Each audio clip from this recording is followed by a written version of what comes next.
오랜만입니다. 그죠? 네. 한 60명 정도 되는 것 같은데, 우리 성경 보면 10부장, 50부장, 100부장, 1000부장 여기까지 나오나요? 든든합니다. 사람이 많아서. 여러분이 YMCA 운동을 이끌어가는 자원이에요. 자원 중에서 가장 중요한 건 사람이라고 얘기한 적이 있죠. 프로그램이 암만 좋아도, 시설이 암만 좋아도 사람이 없으면 그것을 이끌어갈 수 없잖아요. 그죠? 여러분 오늘 여기 왜 왔어요? 여러분이 온 목적이 있을 거고, 또 제가 여기에 서서 여러분하고 강의를 하는 목적이 있을 거고, 이 짧게는 사업 계획을 세우러 왔다, 예산을 수립하러 왔다, 이렇게 얘기하는데요. 여러분 그 목적을 위해서 왔겠지만, 저는 사업 계획에서 예산 수립에 의해서 가장 중점을 둬야 될 것이 뭔가, 이런 걸 여러분한테 말씀드리려고 이렇게 온 거예요. 강의를 하고 수업할 때는 타이틀을 어떻게 읽는가, 아니면 그 타이틀 자체에서 강의 전반적인 내용이 조출이 돼야 되거든요. 그래서 제가 오늘 강의 제목을 관리에서 리더십으로 조직의 성장, 이렇게 했단 말이에요. 여기서 도출될 수 있는 게 뭐예요? 그냥 단순한 관리와 리더십은 다르다는 거예요. 조직을 성장시키려고 하게 되다 보면 리더십이 가장 중요해요. 리더십이. 그래서 여러분이 사업 계획도 하고 예산도 수립하고 할 때는 이걸 하나의 비전 전략의 개념으로 봐야 돼요. 그러면 사업 계획하고 예산은 누가 수립하는가? 누가 수립하는가?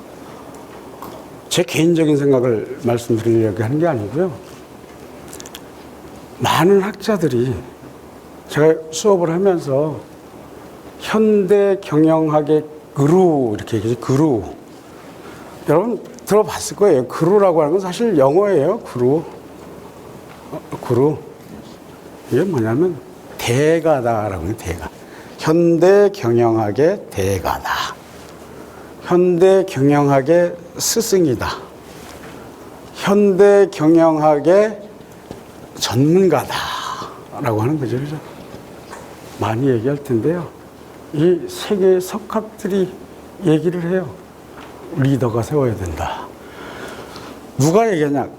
가장 유명한 사람이라고 내가 얘기를 했는데, 피터 드리거가 있어요. 피터 드러커. 이 사람이요, 매니지먼트라고 하는 책을 씁니다. 여기에는요, 태스크에 관한 거, 리스폰서빌리티에 관한 거, 그 다음에 프랙티스에 관한 걸 봤는데요.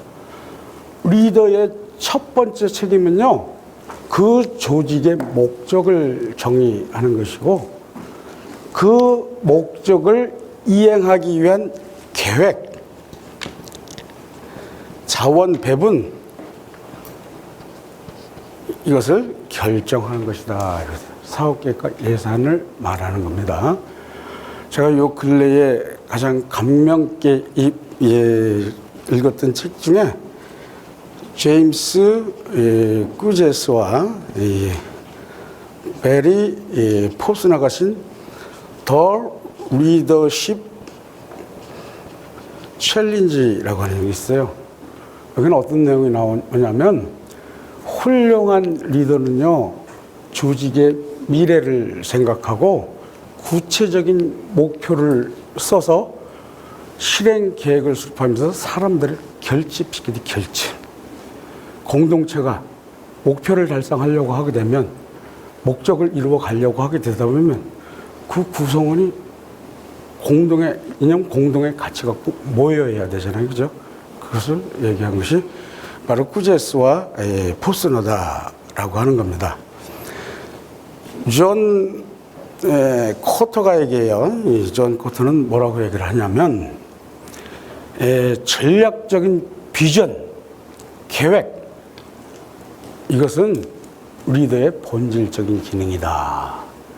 이것 때문에 관리와 차별화되는 핵심 요소다. 이렇게 얘기를 합니다. 그러면 사업계획을 수립하고 예산을 수립하는 거 누가? 리더가. 그러니까 여러분은 리더로서 이 자리에 왔다. 이 뜻이거든요. 리더라고 하는 거는요, 자기 직책이나 권력의 문제가 아니에요. 조금 있으면 이제 리더의 개념을 보겠지만, 이 공동체에서는요, 전부 다 리더가 될 수 있어요. 더군다나 서울 YMCA와 같은 이런 조직에서 영적 사명을 수립해 가는 데는 더 그렇다라고 하는 겁니다. 우리가 그러면 사업계획하고 예산 수립을 하러 왔는데, 그럼 사업계획과 예산 수립, 이게 개념이 여러분들 명확하게 알고 있어야지만 거기에 맞는 사업계획을 할 수 있고 예산을 수립할 수 있을 거 아니에요? 사업계획이 뭔가, 조직에는 특정한 목적이 있잖아요. 그죠? 그죠? 그 목적을 달성하기 위해서 무엇을, 왜, 어떻게 할 것인지 체계적으로 정리한 실행 설계도, 이걸 사업계획이라고 합니다. 실행 설계도, 이것을 사업계획이라고 하고요. 예산 수립이라고 하는 건 일정한 기간 동안, 그러니까 오늘 여기 왔으니까 내년도 한 해 동안, 그죠? 수익과 지출을 계획한 재정 운영표, 이렇게 얘기합니다. 재정 운영표, 이것을 정의한다. 그럼 여기서 여러분이 중점 두어야 될 거 있어요. 목표, 사업계획은 목표와 관련이 있잖아요. 목표가 명확해야 되겠죠. 그죠? 그거 명확히 해야 되는 거예요. 그래서 사회 현상 분석을 해야 되겠죠. 그것을 반영해야 될 거예요. 그 목표에는 반드시 성과 지표가 있습니다. 그죠? 성과 지표가. 그 다음에 중요한 거는 조직이 살아남아야 되잖아요. 그죠? 그래서 지속 가능성이 가장 중요하다. 예산에서는 우리가 먼저 투명성이 되는데 현실성이 가장 중요해요. 그리고 정확성이 있어야 되고요. 어느 부분에 더 가치가 있는가라고 하는 우선순위가 반영돼요. 역시 투명성과 책임성. 사회가 많이 변하잖아요. 그죠? 유연성이 반영돼야 되겠죠. 그죠? 반드시 성과와 연결돼야 됩니다.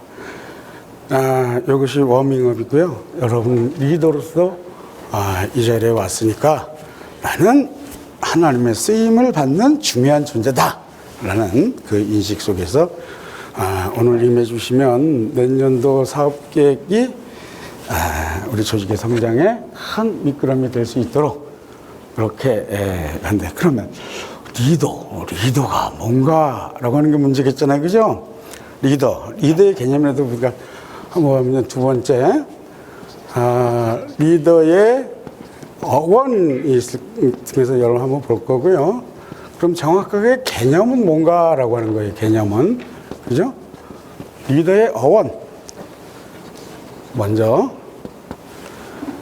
고대 영어예요. return이라고 하는 게 있습니다. return. 이게 무슨 뜻이냐면은 여행 안내자 이런 뜻이고요. 길잡이라는 뜻이에요. 선사시대에 인류는 서아프리카에도 시작이 됐잖아요. 에덴 동산이 거기 있었잖아요. 그죠? 선사시대에, 역사가 기록되지 않았던 선사시대에 유럽인들은, 그죠? 유럽인들은 유목 생활을 했다. 나침반도 없었어요. 동서남북 개념조차 없었어요. 대지에서 다음 갈 곳을 향해서 헤매고 있던 사람들이에요. 어느 방향으로 가면, 얼마만큼 가면 푸른 초원이 나타날까? 어떻게 알아요? 어떻게 알아요? 그것은 그 선조들에 의해서 구전으로 내려오던 노하우가 있어요. 그거에 따라서 방향의 길잡이를 한 겁니다. 존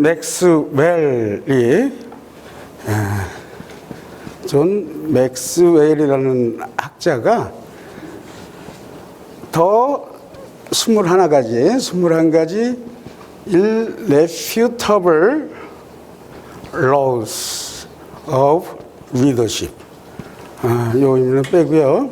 리더십의 21가지 법칙, 이런 책을 썼는데요. 이 리더는, 우리가 여행할 때에는 안내자가 필요하고, 안내자의 역할을 하는 것이 바로 리더의 역할이다. 이 책에 중요한 게 있더라고요. 항해의 법칙이라고 하는 게 있습니다. 항해의 법칙.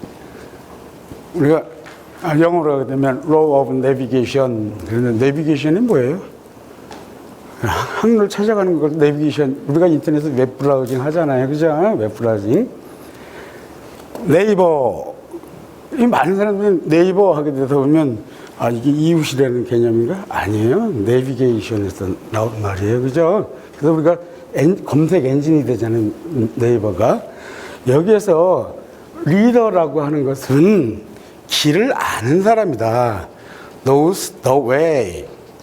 그 다음에 길을 가는 사람이다. goes way. 그 다음에 길을 보여주는 사람이다. shows the way. 이렇게 표현을 하고 있습니다. 이게 존 맥스웰 이렇게 얘기했고요. 여러분들 이제 재앙이라고 하는 영어 단어가 있어요. 재앙 뭐예요? 디제스터잖아요, 그죠? 디제스터. 디스가 뭐예요? 사라지다는 뜻이에요. 사라지다는 뜻. 에스터 뭐예요? 별이에요, 별. 그러니까 얘기했던 나침반도 없었던 시대의 뱃사람들은요, 별을 보고 움직였어요. 근데 구름이 끼잖아요. 폭풍우가 오잖아요. 그러면 별이 사라지겠죠, 그죠? 방향을 잃어버려요. 그걸 재앙으로 본 거예요. 그래서 디제스터라고 하는 단어는 여기서 나왔다. 그러면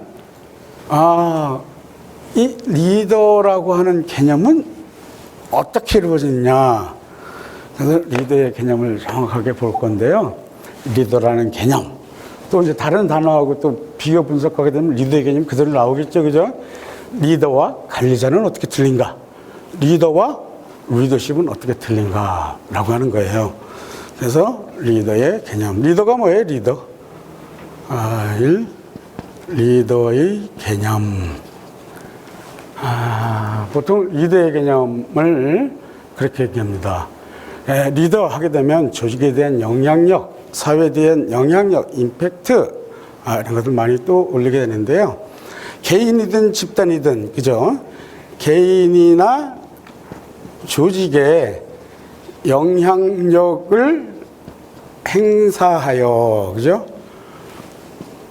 조직의 특정 목적을 성취할 수 있도록 방향을 제시하고 동기를 부여하며 관계를 조정하는 사람.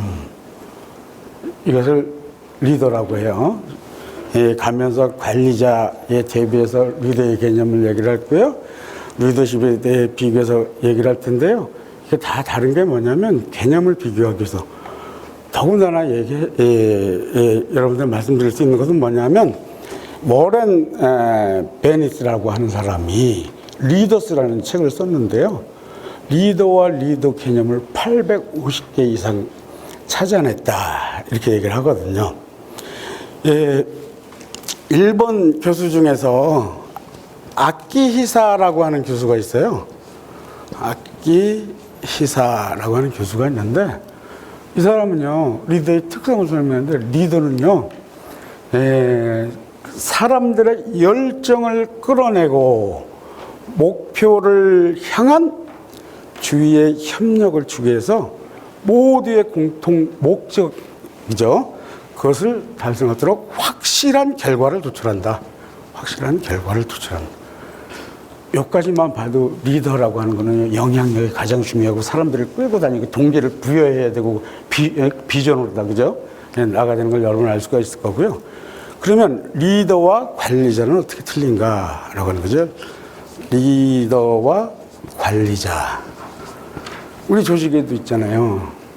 사람은 리더로서의 사명을 부여받았는데 관리자 역할만 하는 사람이 있고 리더십을 발휘해서 리더의 역할을 하는 사람들이 있잖아요. 그죠? 리더라고 하는 것은 조직에 나아갈 방향을 제시하고 됐어요. 구성원과 비전을 공유하면서 동기를 부여하는 사람, 그것을 리더라고 얘기를 합니다. 그러면 관리자는 뭐냐? 관리자는 뭐냐? 관리자. 주어진 목표가 있어요. 조직에서 떨어뜨려 준 거예요. 그죠? 주어진 목표를 효율적으로 달성하려고 자원을 계획하고, 그죠? 조정도 하고, 그죠? 통제도 해요, 통제.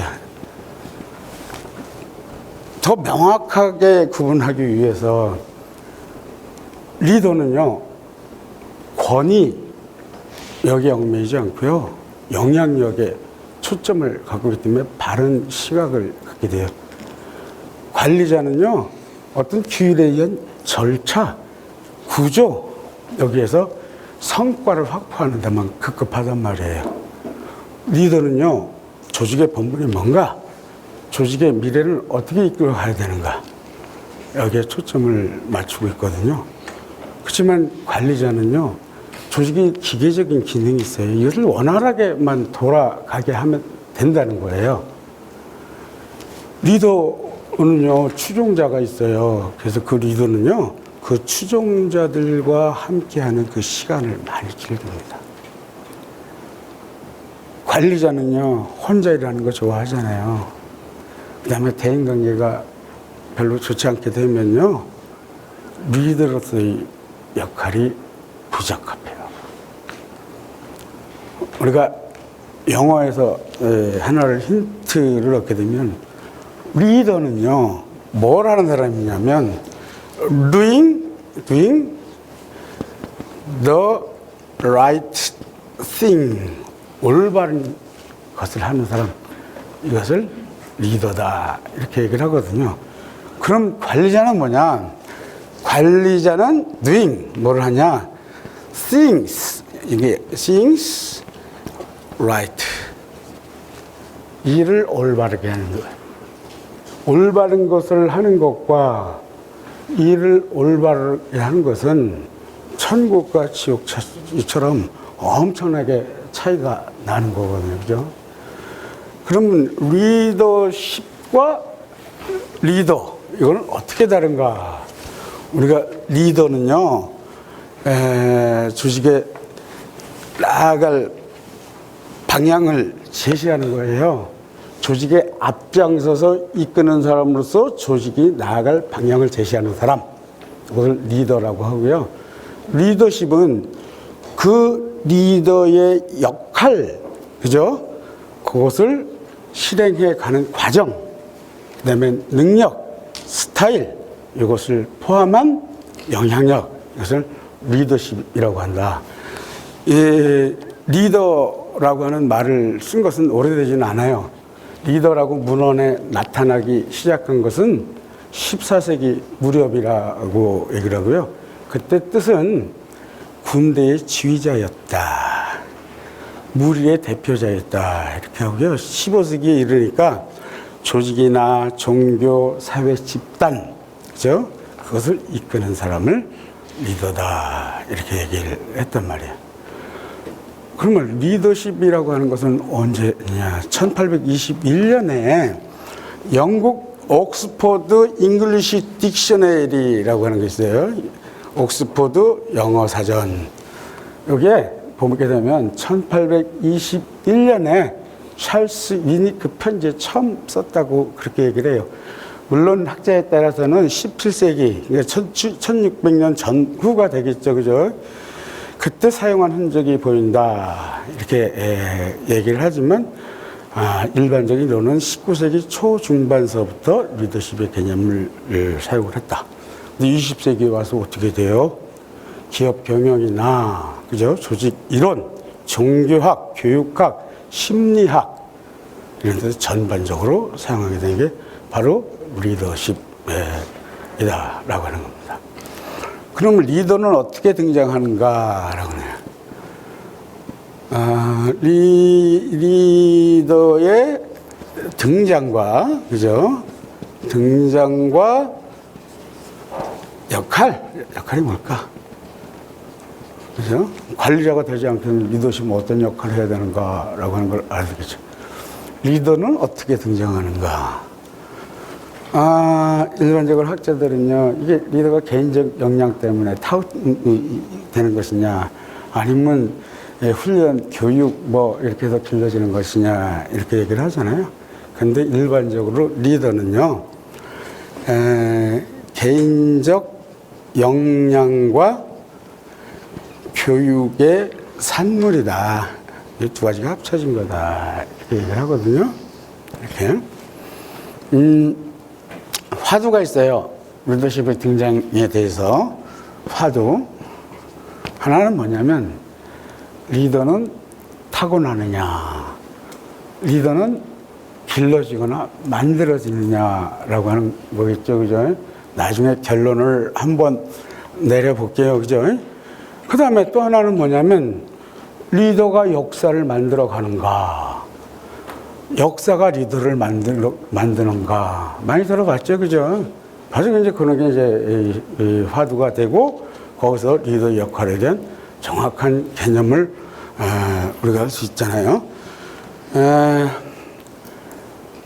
두 가지가 이루어지는데 어느 게 더 중요한가라고 하는 거 봐야 될 거 아니에요. 그래서 이 충남대학교에 리더 스피릿 연구소가 있어요. 스피릿 연구소. 리더 정신연구소죠. 그죠? 여기에서 역사와 고전의 창으로 본 21세기 공공 리더십이라는 책을 발간을 했거든요.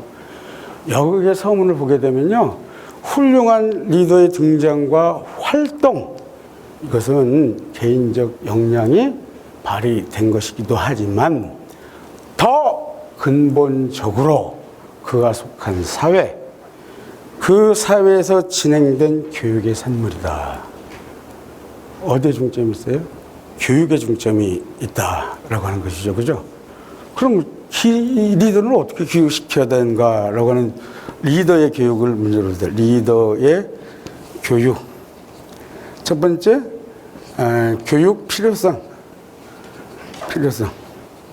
교육이 필요하다는 건 뭐예요? 한 사회 리더십의 수준을 꾸준히 올려야 되잖아요. 그죠? 올려야 된단 말이에요. 근데 우리가 눈부시게 경제가 발전했어요. 민주주의가 이 제도적으로 성취가 됐어요.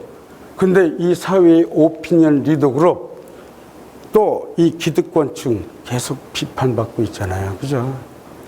한 사회에 속한 리더에 대한 기대치, 이거 상향 조정해야 되고요. 역할 행동을 강화하기 위해서는 구성원에 대한 끊임없는 교육이 필요하다라고 하는 거예요. 그래야 전반적인 사회의식 수준이 높여갈 수 있는 거거든요. 어떤 형식으로 교육을 할까요? 뭐 전 교육학자가 아니기 때문에 교육학에 대해서 많은 이론을 알지 못해요. 근데 어렸을 때부터 들어봤던 것이, 여러분 스토리텔링이라는 거 들어봤잖아요. 그죠? 스토리텔링. 예? 스토리텔링 들어봤죠? 이게 뭐예요? 이야기 구조를 통해서 자기 메시지를 전달하는 거란 말이에요. 그죠? 이 스토리텔링이라고 그래요. 이 스토리텔링의 형식을 취하게 되면요, 어떤 것이 중요하고 덜 중요한지, 어떤 것이 효과적이고 덜 효과적인지, 어떤 것이 가능성이 있고 어떤 것이 불가능성이 이것을 가르쳐주는 아주 강력한 도구라고 이렇게 얘기를 합니다. 이 스토리텔링에서요 가치가 공유가 되고요, 그다음에 핵심 기운이 전달되게 됩니다. 이해가 좀 어렵죠. 우리가 명령 형식으로 가르친단 말이에요. 창의적으로 행동해. 동기를 좀 가져봐. 그죠? 네 자신의 일을 지금부터 사랑하게 한번 시작해봐. 이거 돼요? 효과적이에요? 우리 뇌는요, 그렇게 구성되어 있지 않아요. 구성되어 있지 않단 말이에요. 그래서 스토리텔링을 해야 된다고 하는데, 한 가지 예를 들어 볼게요. 규정을 좀 지켜. 조직에서 가장 중요한 건 규정이잖아. 효과적이잖아요. 왜? 규정을 지키려고 하면 규정집을 읽어야 되는데 아무도 규정집을 안 읽는단 말이야. 그죠? 근데 어떤 사람은 규정을 잘 지켰더니 승진했고, 어떤 사람은 규정을 어겼더니 퇴출당했더라. 이런 스토리텔링을 한다고 하게 되다 보면 그것은 규정을 지켜라 라고 하는 명령형의 이 교육보다 훨씬 효과적이라고 하는 겁니다. 리더의 역할에 관한 문제예요. 리더의 역할, 이 책 보고 저 책 보면 별의별 게 다 나옵니다. 이 리더와 관련해서는 지금까지 이제 경영학에서 논의되어 있는 이 논제인데, 우리가 이제 체육학 박사, 여기 옛날엔 그 이학 박사라고 그랬잖아요. 그죠? 학문이 잠잠 분양되잖아요. 나눠진단 말이에요. 그래서 이제 리더십학이라고 하는 것이 이제 나오게 되고 이렇게 얘기하는데, 제가 여러 가지 중에서 내 개인적으로다가 추출해 본 거예요. 리더의 역할 해서 세 가지를 한번 여러분한테 얘기해 보려고 그래요. 비전을 제시해야 된다라고 하는 거. 두 번째,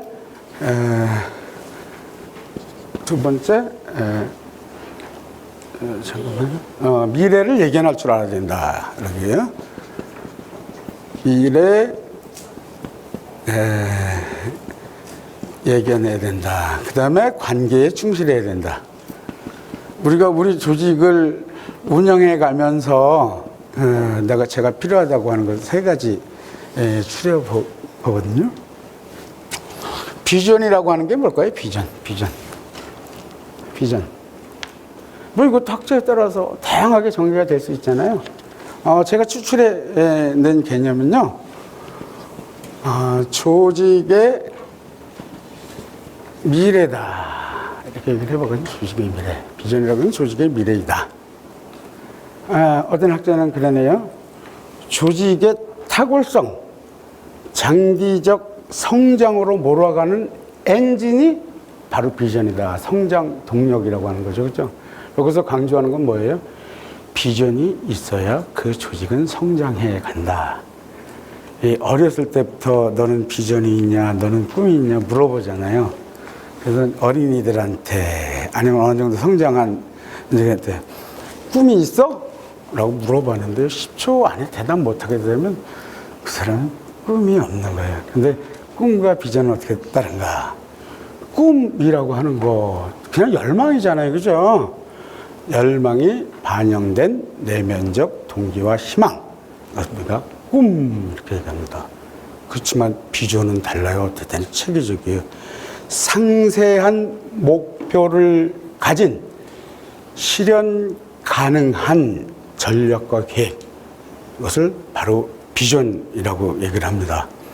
리더는요, 조직의 비전을 만들어낼 수 있어야 돼요. 그리고 리더 스스로는요, 비전을 품은 리더가 돼야 된다. 이렇게 말씀을 드릴게요. 그러면 리더가 비전을 만들어내고 비전을 품어야 된다. 비전이라고 하는 걸 좀 더 세부적으로 들어가서 조직의 방향과 목표, 그죠? 비전을 명확하게 제시하고, 그죠? 구성원과 그 비전을 공유해서 비전을 추구하도록 동기를 부여하는 거. 이것이 리더에게 가장 중요한 역할이다. 그럼 이 비전은, 그죠? 매력과 가치를 겸비한 실현 가능한 비전이었으면 좋겠고요. 예, 우리가 비전에서는 반향을 입혀야 되잖아요. 그죠? 반향에 불 붙일 수 있는 인화성 있는 비전이었으면 좋겠다. 리더는요, 이 비전을 찾기 위해서 항상 홀로 산을 오르는 외로운 사람이다. 이렇게 말씀을 드렸고요. 우리가 비전을 얘기를 할 때, 아까 성과치, 성과지표 이렇게 얘기를 했잖아요. 그죠? 숫자로 이루어진 비전이 있어요. 숫자로 이루어진 비전. 사실 이건 비전이 아니에요. 그냥 목표치지. 그래서 숫자로 이루어진 비전은 생생한 이미지를 수반한 비전에 대해서 영향력이 약하다. 생생한 이미지를 수반한 비전이 뭘까? 우리가 성경을 한번 봐요. 아브라함아, 가라. 어디요? 젖과 꿀이 흐르는 땅. 그것이 비전이에요. 하나님은요, 아브라함한테 약속을 했어요. 젖과 꿀이 흐르는 땅. 그 비전을 향해서 아브라함은 결정을 했던 거예요. 그래서 그 시대 최대의 리더가 되었던 것이다 라고 하는 거고요. 제임스 챔피라고 하는 사람이 있어요. 제임스 챔피. 이건 무슨 얘기를 했냐면, 숫자는 그 자체로 회계사만 움직일 뿐이지 그 누구에게도 영향력을 행사할 수 없다, 이렇게 얘기했거든요. 그래서 여러분은 생생한 이미지를 담은 비전을 만들어내는 사람들. 비전을 만들 때요, 사실 어떤 조직이 설립할 때는 목적이 있을 거고요. 그 목적을 달성하기 위한 이념과 철학이 일정한 기간이 지나면서 생겨나게 돼요. 그래서 비전을 설정할 때는 조직이 성립된 목적, 이념, 철학이 묻어났던 조직의 과거 사건, 즉 역사를 보면서 그것을 분석하고 거기에 반영을 해야 된다라고 하는 겁니다. 어디까지였죠? 그 다음에 미래에 대한 예견 말씀입니다. 미래에 대한 예견. 여기 아마 오늘 여러분한테 말씀드리는 것 중에서 가장 키포인트가 될 거고요. 리더는 조직의 최선의 방침을 세워야 되잖아요. 그죠? 최선의 방침을 세워야 된단 말이에요. 그죠? 그렇다 보게 되다 보면 자기 주변에 신속하고 광범위한 변화가 있을 거예요. 이것을 해석할 줄 알아야 돼. 해석할 줄 알아야 돼. 그래서 미래를 예견하고 그것을 조직의 방침에 집어넣는다 라고 하는 거. 그러니까 제가 여러분한테 가끔 강의할 때요, 여러분들은 시대 변화, 사회 변화, 이걸 뭐라고 그래요? 패러다임이라고 했잖아요. 정치인들이 연설을 할 때 그런 패러다임을 자꾸 집어넣잖아요. 패러다임을 읽고 해석하고 분석해서 뭐를 만들어내요? 어젠다를 만들어가는 거거든요. 그럼 요새 근래의 변화, 여러분 방송이나 유튜브나 뭐 인터넷 검색 인질 등에서 많이 봤겠지만요, 그냥 흘러가면서 본 거, 흘러가면서 들은 거는요, 쉽게 지나쳐 버리거든요. 그러면 우리가 4차 산업혁명 시대 이렇게 얘기하나요? 4차 산업혁명 시대. 뭐예요? 여러분들 지금 4차 산업혁명 시대가 뭐냐? 라고 묻게 되다 보면 잘 모르잖아요. 그죠? 그죠? 4차 산업혁명 언제 나온 거예요? 이 얘기가? 얼마 안 됐어요. 1916년도에 처음 나온 거야. 누가? 세계경제포럼 회장이 있어요. 그 사람이 뭐냐면 클라우스 슈밥이라고 하는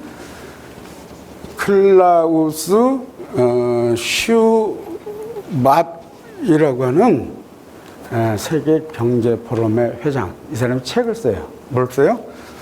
The First 4차 Industrial Revolution. 이 책을 쓴단 말이에요. 4차 산업혁명이 뭐예요? 4차 산업혁명. 4차. AI하고 헷갈리죠. 그죠? 보통 사람들이 4차 산업혁명 하니까 AI 시대 이렇게 얘기를 한단 말이에요. 4차 산업혁명이라는 건요, 물리적, 현실 세계를 얘기하는 거예요. 그죠? 그 다음에 디지털, 가상세계. 그래서 준비되는 생물학적, 그죠? 생물학적, 이 세 개의 기능이 융합되는 혁신. 이것을 4차 혁명이다. 그래서 4차 혁명의 산업혁명의 특색 하게 되면 첫 번째 연결성을 보게 됩니다. 하이퍼 커넥티비티 이렇게 하고요. 초지능성, 슈퍼 인텔리전스, 초융합성, 컨버전스 이 세 개를 이렇게 보고요. 산업혁명 하니까 1차 산업혁명은 어디로부터 왔어요? 1차 산업혁명은 증기로부터 왔잖아요. 2차 산업혁명은 어디에 왔어요? 전기 발견으로부터 왔잖아요. 3차 산업혁명은 어디서 왔어요? 컴퓨터에서 왔잖아요. 컴퓨터. 4차 산업혁명은 AI에서 왔잖아요. 증기가 그러니까 어떻게 해야 돼요? 우리 생산수단이 기계화 되잖아요. 기계화. 전기가 오니까 대량 생산이 되잖아요. 대량 생산. 컴퓨터가 나타나니까 어떻게 돼요? 정보화가 되잖아요. 그죠? 그 다음에 AI가 나타나니까 지능화, 융합화가 되어버리는 거죠. 4차 산업혁명을 이끌어가는 키워드가 있어요. 그게 뭐예요? 여러분 얘기했던 인공지능, AI. 그죠? 그 다음에 로봇. 그죠? 로봇. 빅데이터. 그죠? 바이오. 무수히 많단 말이에요. 그 중에 하나가 바로 AI다. 라고 하는 거죠. 중요한 거는, 그죠? AI 많이 얘기를 해요. 들어본 지도 얼마 안 됐어. 그래서 AI가 뭔가라고 하는 AI가 뭔가. AI 시대. AI 시대. 더 이상 말씀 안 드릴게요. AI, Artificial. 그죠? 이 뜻이죠. 그죠? Intelligence. 인공지능이라고 하는 거예요. 그죠? 인공지능이 단어 개념 잘 보세요. 인공지능이 사회, 경제, 문화에 전반적으로 지배적 영향력을 행사하는 거 이렇게 얘기를 한단 말이에요. 포인트는 어디 있어요? 지배적 영향력이에요. 대체한다고 하는 게 아니에요. 그죠? 예, 이런 뜻이란 말이에요. 그러니까 우리 이 일상생활, 그다음에 산업 전반에 지배적 영향력을 미치죠. AI가 몇 년 전까지만 해도 어떻게 됐어요? 미래의 문제로 생겼어요. AI는 미래의 문제다. AI는 미래의 문제이다. 맞나요? 이런 오픈 AI가 있었잖아요. 그죠? 오픈 AI. 이거의 대표적인 게 뭐예요? 챗 GPT란 말이에요. 챗 GPT. 언제 출시됐어요? 2022년 11월. 이제 갓 2년 남았어요. 갓 2년. 그죠? 아주 짧은 역사예요. 짧은 역사. 그러니까 지금 어떻게 돼요? 하나의 엔터테인먼트야. 엔터테인먼트로 여러분이 가지고 놀고 즐기고 있어. 계속 그렇게 가다 보면 여러분은 앞으로 시대를 이끌어 가지 못하는 사람이 돼요. 앞으로 3년 후, 앞으로 5년 후에는 어떻게 바뀔 건데? 지금은 워밍업 시기다예요. 일자리가 사라진대, 일자리가. 피부에 안 닿아요? 앞으로 5년 후에 YMCA는 어떻게 될 건데? 일자리가 사라진다 그러면 대량 해고 사태가 나와요? 그러면 YMCA는 마찬가지로 여러분들이 위기의식을 느끼고 있어야 되잖아요. 실리콘밸리가 어디 있어요? 미국의 샌프란시스코 남쪽에 있단 말이에요. 작년까지만 해도 1년에 3,000명씩 신규 채용했어. 2025년에 신규 채용이 거의 0이라고, 0. 심각한 문제로 다가오고 있는 거예요. 근데요, 판도라 상자가 열렸어요.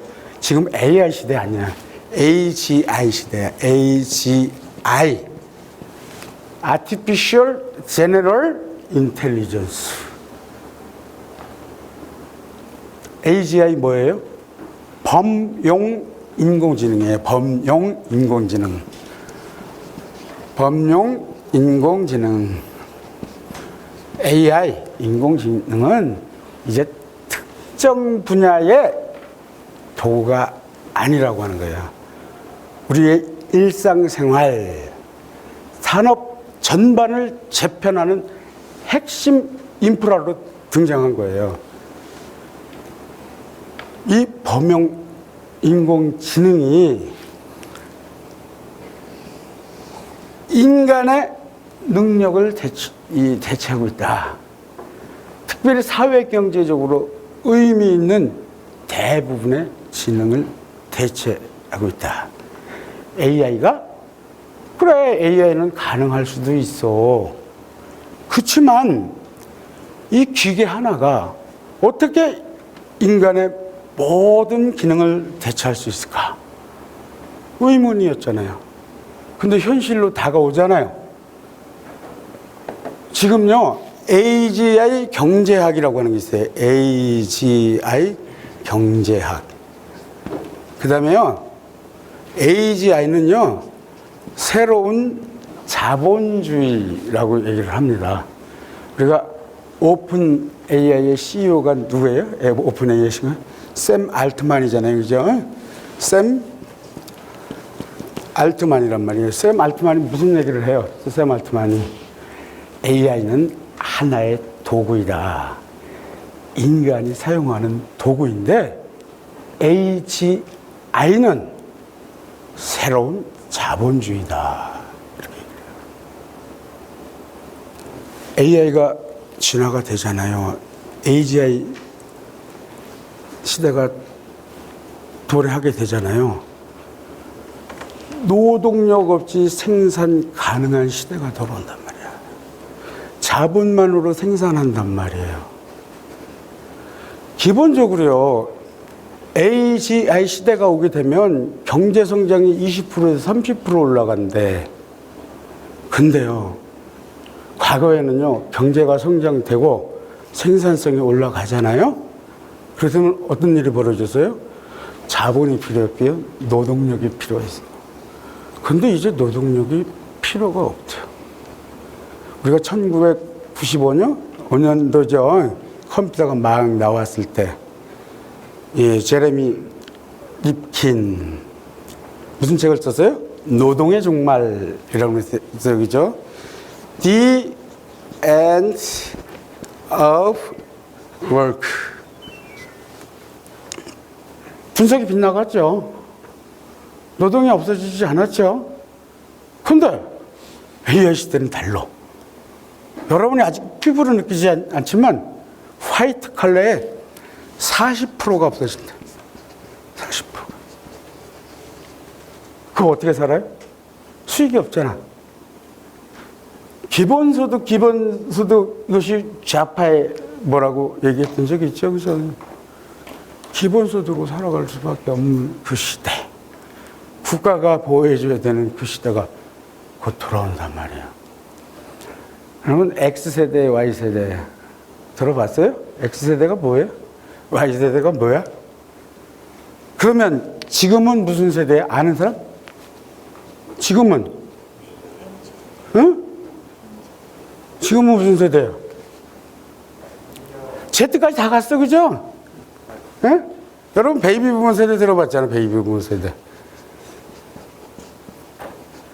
58년 백띠. 응? X세대 들어봤잖아요. Y세대 들어봤잖아.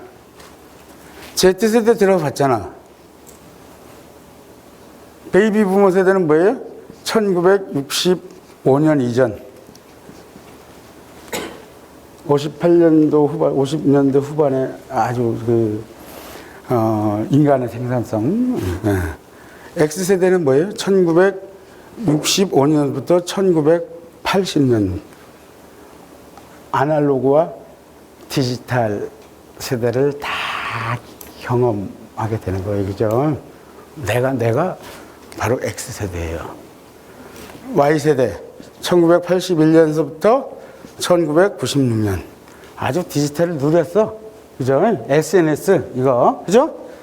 그 다음에 Z세대.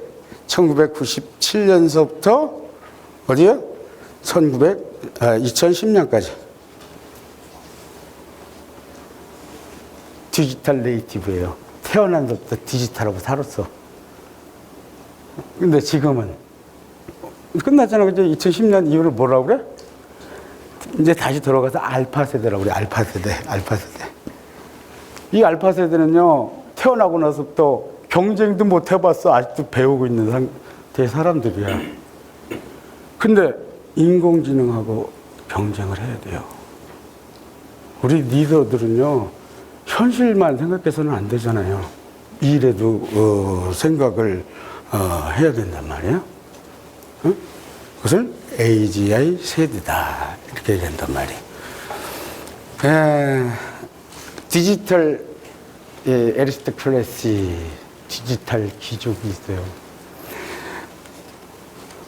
이 시대가 변화해서 그것을 선점하게 되죠, 그 문화를. 그러니까 예를 들어서 AI, 빅데이터, 자동화 시스템, 이것을 근본적으로 소유하고 운영할 수 있는 극소수의 집단. 이 사람들이요, 자본과 기술을 독점적으로 장악을 해요. 그리고 극대화의 이유를 추구해요. 우리 YMCA는 그런 사회적 환경이 벌어질 때, 그죠? 이걸 잘 융화시켜서 모든 사람들이 함께 갈 수 있는 사회를 구현해야 하잖아요. 그죠? 그 다음에 관계에 충실해야 된다. 이렇게 얘기를 했죠. 관계에 충실을 해야 된다. 저는 어떻게 하면 아리스토텔레스를 많이 얘기를 해요.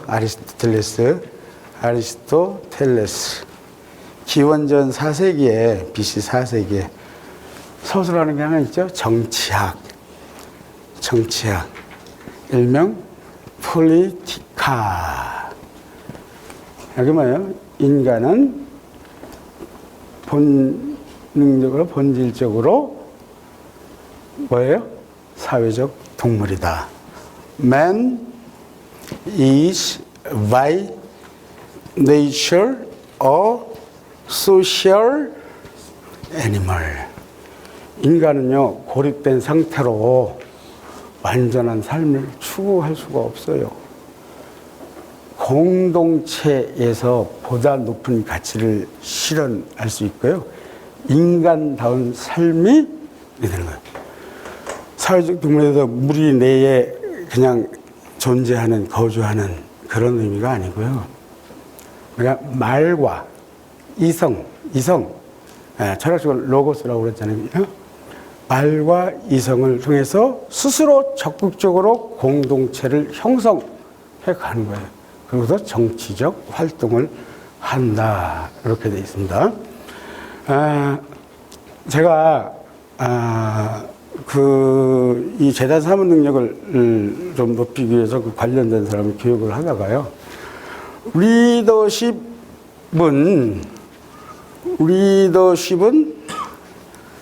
릴레이션십이다라고 한 말을 했어요. 릴레이션십이다.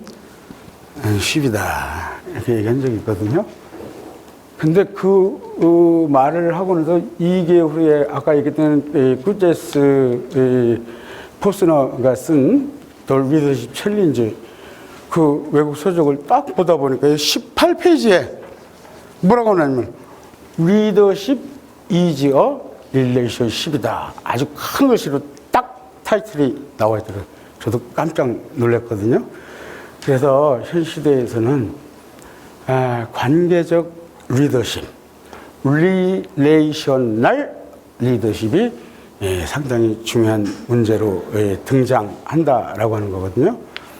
랜디 로스라고 하는 사람이 있어요. 랜디 로스라고 하는 사람이 책을 썼는데 리더십 노믹스예요. 리더십 노믹스. 이건 뭐예요? 리더십하고 이코노믹스를 합성하잖아요. 그죠? 그래서 이걸 관계학이라고 얘기할지, 관계 경제학이라고 얘기할지. 이 부제가 이제 붙여든 제목에 뭐라고 나오냐면, Business powered by relation. 관계에 의해 움직여가는 조직, 사업 이렇게 돼 있거든요. 거기에요, 켄 블랜차트가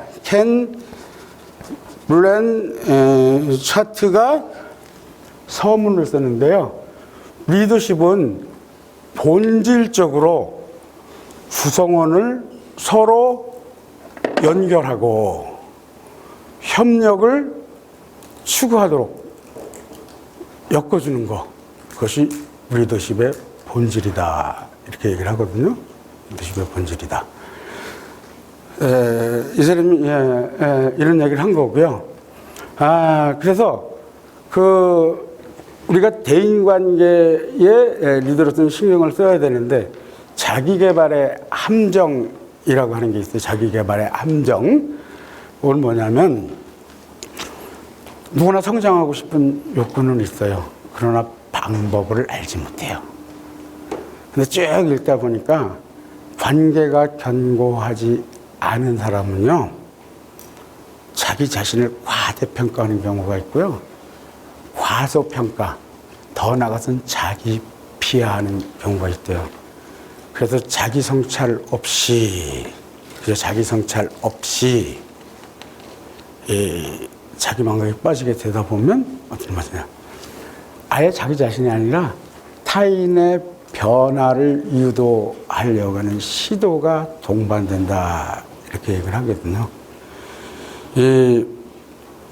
그 정태현 교수가 쓴 대인관계와 의사소통 심리학이라고 해서 대인관계를 잘하고 싶어도 잘 안 된대요.